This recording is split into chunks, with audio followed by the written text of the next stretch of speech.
Welcome to the Surgical Assistant Podcast, a podcast crafted by surgical assistants for surgical assistants, where professionalism meets passion. Hello, everybody, and welcome back to another episode of the Surgical Assistant Podcast. I am Kelly, and John, of course, is with me today as usual. How are you, John? Hi, Kelly. I'm good. Thank you. How are you? Good. I'm doing well. We're kicking off summer here, and not technically to summer yet, but close, and it feels like summer in Florida already. I can tell you that. So yeah, we're going into this fresh season of the year, and people are excited or not, but kids are out of school and all that good stuff. So we are coming at you again with another episode, hopefully that is going to benefit you. I'm excited because John is going to talk about the trauma conference that he attended in Las Vegas recently. And we're going to get all kinds of good tips and information about this. So if that's something that you're interested in, we talk about elevating our practice and elevating this profession and investing in our education and taking advantage of opportunities that we have to attend conferences, and even knowing about them is a good thing. It's a benefit. So I'm so excited that John really enjoys going to these trauma conferences. I think you've been to a few, haven't you? Yes, I have. Yeah. Yep. It's So amazing. good. So we're gonna find out. So if you're interested in listening to that today and getting some good info on that, you might be thinking, why would I want to go to a trauma conference? Well, John's gonna let you know all the good stuff that's included in that. So this conference is the Mattox Trauma Conference. Is that the official name of it? Yeah, well, I think the official name is the Trauma, Critical Care, and Acute Care Surgery, the Mattox Okay. Trauma, Okay. Critical Care, and Acute Care Surgery Conference. Yep. And Mattox is named after Dr. Mattox, who is a renowned trauma surgeon. Yes, Dr. Kenneth Mattox. He's out of Baylor. He was at Ben Taub Hospital in Houston. If you guys do trauma, you probably know of the Mattox maneuver, which is just a medial visceral rotation to get to like retroperitoneal Mm, injuries. He didn't invent it, he says. He just popularized it. okay. But he was a cardiothoracic surgeon. He was actually hired by Michael DeBakey. He was trained by DeBakey. He was hired by DeBakey. And then DeBakey said, "Yeah, I'm going to give you a job. You're going over to Ben Taub Hospital to run their program over there." So it was pretty interesting. There's interviews you can find with Dr. Mattox on the internet that are pretty significant. And if you're into history of surgery, I definitely recommend you find out and watch them. They're easy to find on YouTube. You just Google his name. Oh, cool. I found ones where he talked about Lady Diana's death and other people. So it's pretty interesting because he has these worldwide connections. So, Yeah. Well, I would but think that this conference is targeted more toward trauma and acute care surgeons, but it's open to anyone that is in the field, any professional that's in the field. I'm sure nurse practitioners, PAs, surgeons, and first assistants as well certainly have a place at a conference like this. So tell us what would be the primary drive to go to attend a conference like this as a first assistant?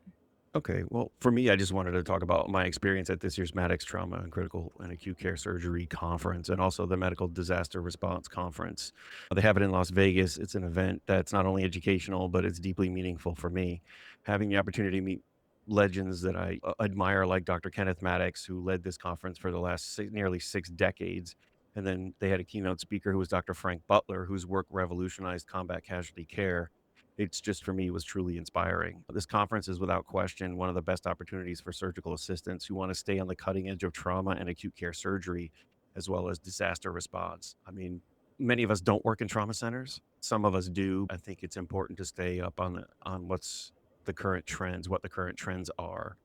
And I did some time overseas at the Diplomatic Support Hospital, and prior to that, I was a medic with a security company, and the trauma combat casualty care that was designed by Dr. Frank Butler was the gold standard for taking care of patients injured in combat. And prior to him and others, Dr. John Holcomb and others that he mentions that wrote that program, we were still using things that we had used in the Civil War, tourniquets and IM morphine. That was it. There was no advancement. So he revolutionized it, saved a lot of lives. And his keynote speech was tremendously moving. In fact, Dr. Butler has a book called "It's Not Today," I think. Mm. It's about, "You Can Tell Them Yourself" is the title of it.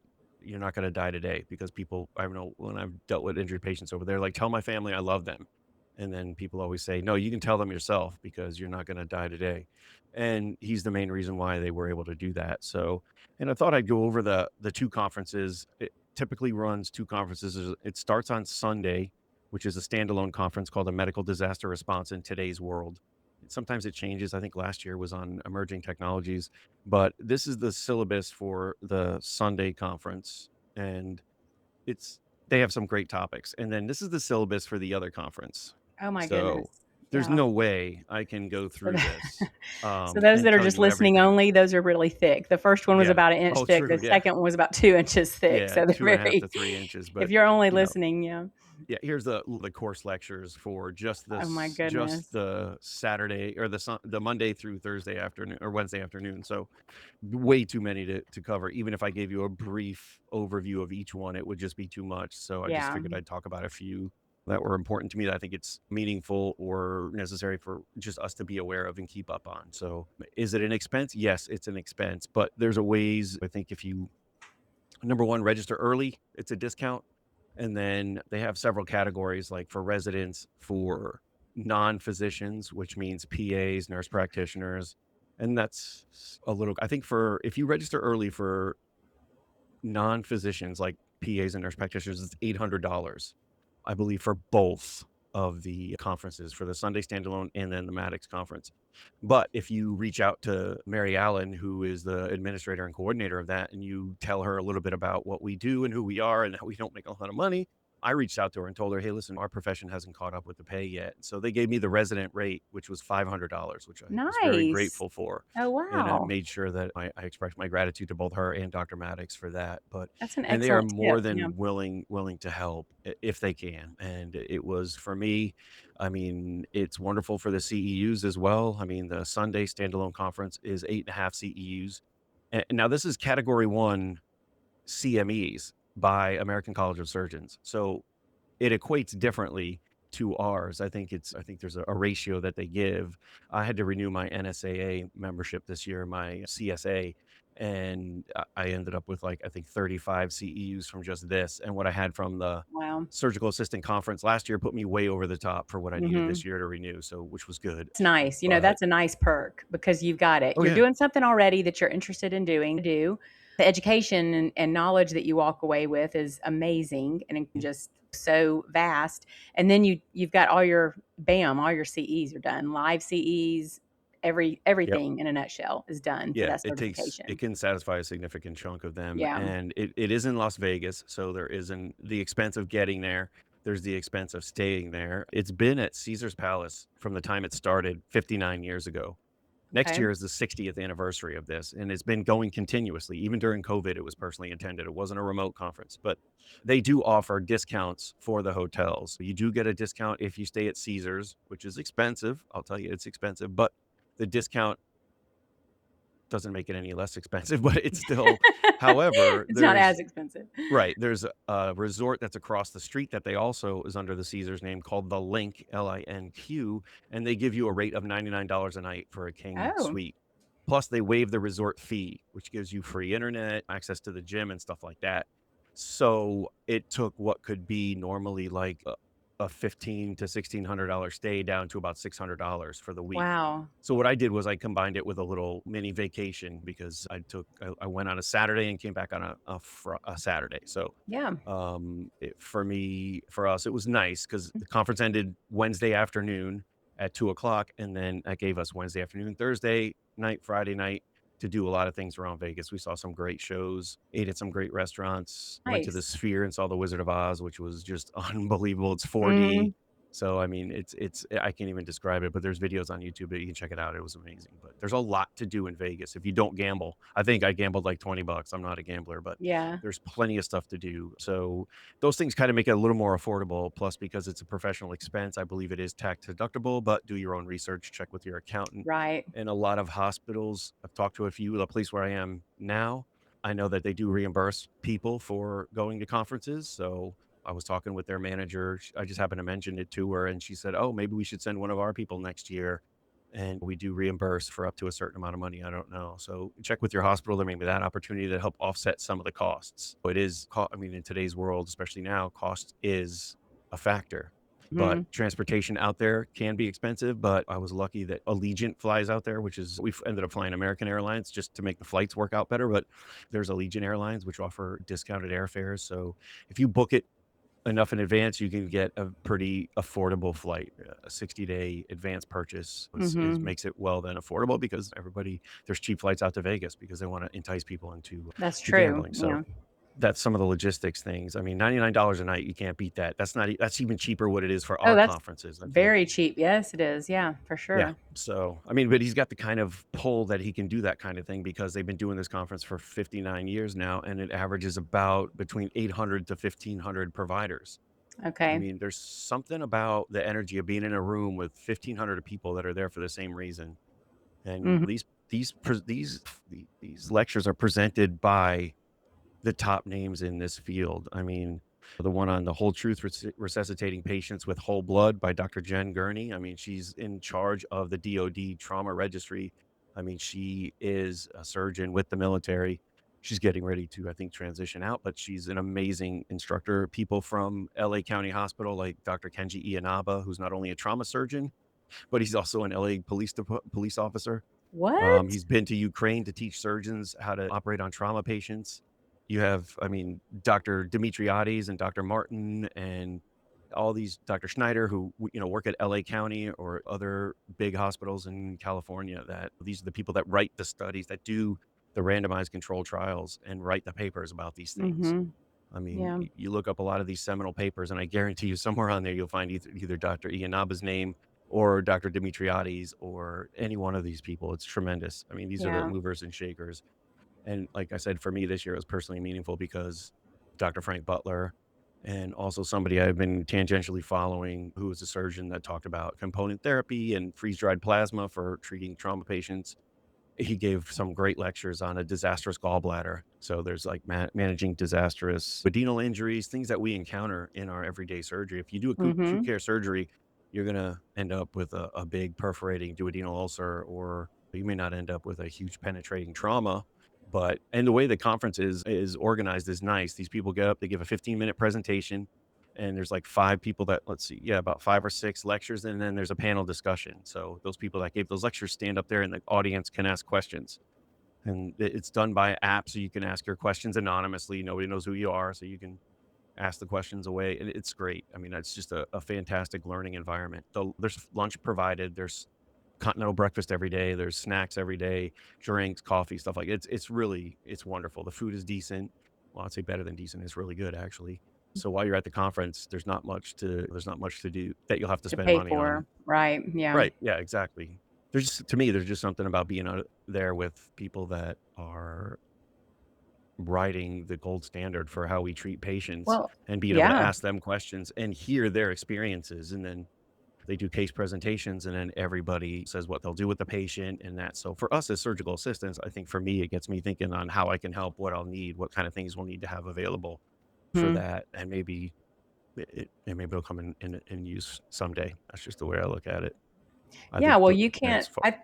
I feel like when you surround yourself with professionals like that and they're in the trenches, they are in the Mhm. trenches. And you just also brought up a good point how to not think of trauma as just like battlefield injuries or mass Right. casualty incidents or terrorism, acts of terrorism and causing Yeah. but trauma and acute care is also right those significant injuries pertaining to a horrible gallbladder disease processes Mhm. and inflammatory processes and just those dire things that we can Yep. see in acute surgery sometimes. Sure. And on some level, even if you're not an acute care center or a trauma center, you're exactly right. We are definitely have the potential anytime to experience really severe traumatic injury as a Sure. of what is a common process Sure. illness that we see. So anything that's going to bring someone to the operating room period has a potential of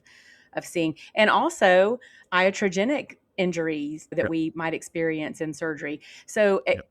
for the first assistant, the information and knowledge and things that you can extrapolate from a conference like this, even if you're like me and your brain just can't take it all in and retain it, I'm going to retain some of it, and that's better than nothing. And it might be the one thing that helps me react appropriately or know what to do in a certain situation, really know how to support the surgeon in a certain situation, because I've gone to a conference like this and gotten some information that I otherwise wouldn't have had. So I Exactly. mean, you're Yep. on point with your assessment of why it is important for us to Mhm. go. I hope I get to go one of these times. Maybe I'll be looking at 2027 here and seeing if I can go too. But that's Be the excellent. time to go. It'll be the 60th anniversary. I think they're gonna do something Oh yeah. special, but Mhm. I said that to myself. I'm like, "Well, I primarily end up at community or rural hospitals as a traveler," but there were a lot of presentations there about rural centers that end up with critical trauma patients because they're the closest initial facility and a gateway to a bigger facility, and sometimes you have to operate on those patients or they're gonna die immediately, so Mhm. it is relevant. I didn't think it was, but it very is relevant. I mean, any motor vehicle accident can end up with a polytrauma patient that now you're consuming a lot of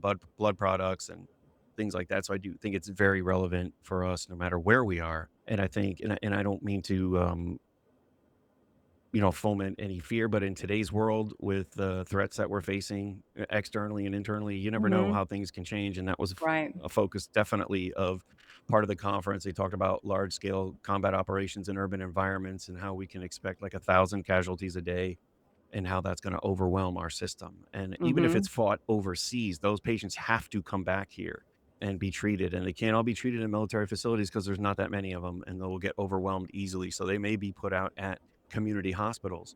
And I mean, and there was a very relevant presentation, I thought, by Dr. Matthew Martin, because he was out at Scripps Hospital in California when they were hit with a ransomware attack.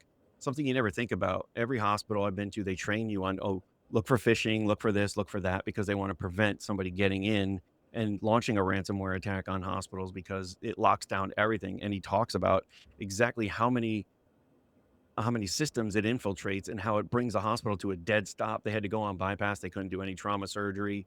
They couldn't do elective surgery. They were worried about their robot because the robot's hooked up to the internet. So Oh they didn't know yeah. if they could use that. They had to go back to paper charting and then they didn't have enough paper charts. And you can't access medical medicine dispensing. You can't Mm. access blood dispensing.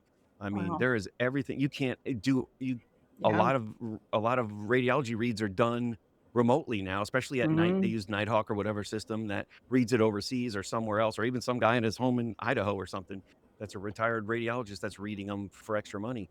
That's gone. That capability is gone. They can't upload, if they do a chest x-ray, they can't upload it into the system so you can look at it in the computer. You got to go track down the individual machine that took the image and look at it on the machine.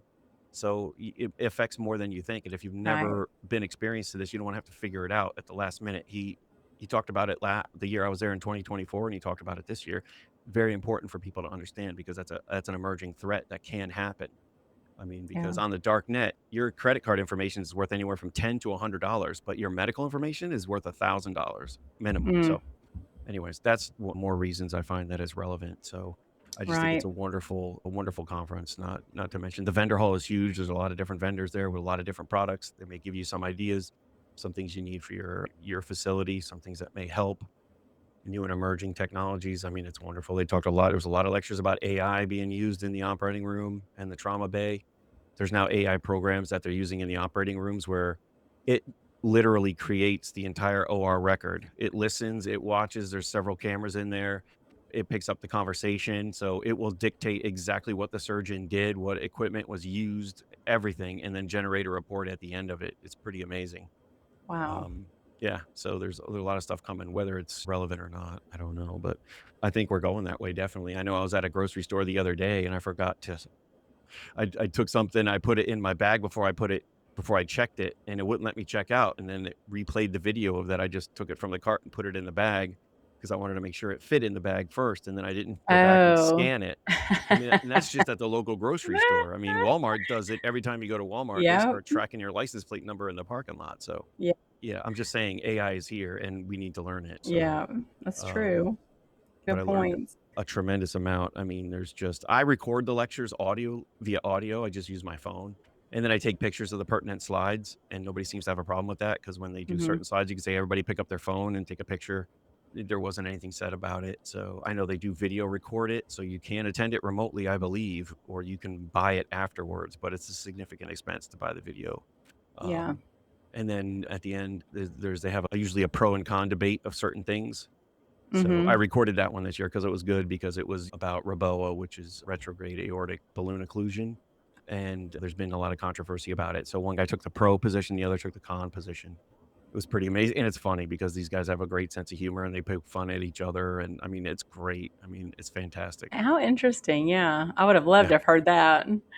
Oh yeah, it was. I'll figure out a way to send it to you. Do you have an iPhone? I don't know if you have Yeah, an mhm. okay, I have an iPhone too. I recorded on that, so there must be a way I can send it to you. Yeah. Um, yeah, so and I did record well, I audio recorded Dr. Butler's lecture, but he sat in front of me the entire conference. It was amazing, so I got to talk to him a lot, and I asked him if it was okay if I took some pictures of his slides and recorded his conference, and he said yes, so Mhm. or his talk rather, so it was pretty meaningful, pretty moving, and a lot of information, so it's definitely Yeah. worth it. I mean, you can see the syllabus, and you take that home, and that's got all the references that they use to compile their lecture, and it's got the bibliography of each presentation, so you can look up all the information yourself. So it's pretty amazing. I mean, there's Dr. Alan Eastman is there. He presents. He's the medical director for Homeland Security.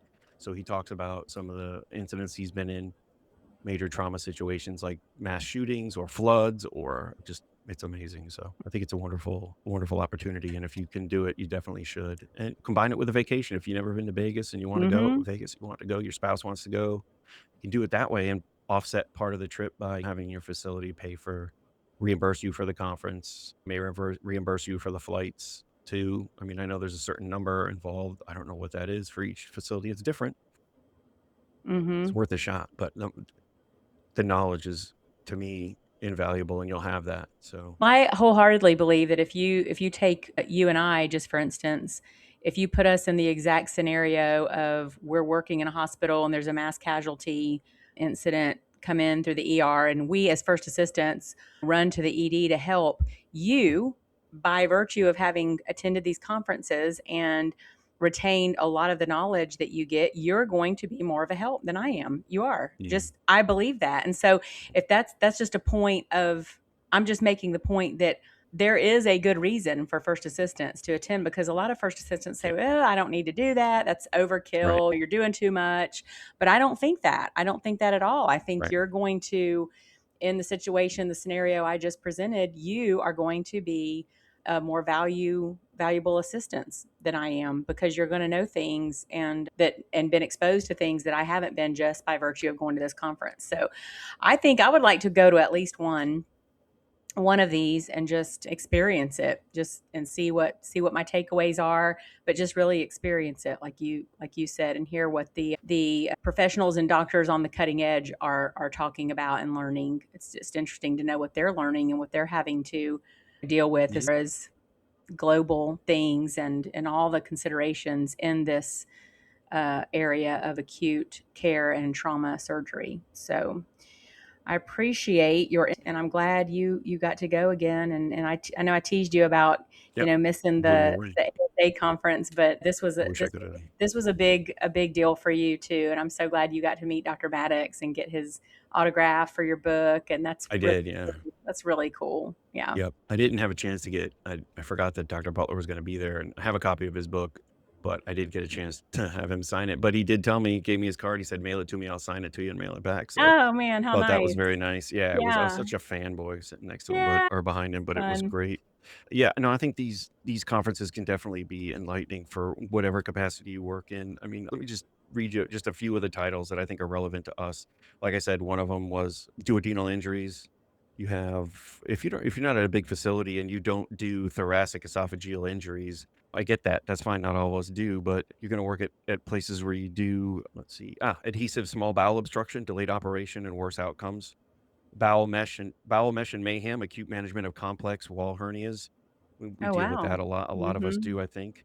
You may not do damage control surgery, but you never know. You may be in a situation sometimes where you have to. So it's nice to at least be familiar with it. I mean, not Mhm. that you're going to be playing a big role in that, but it's nice to be familiar with it. You can have all the things there that you need.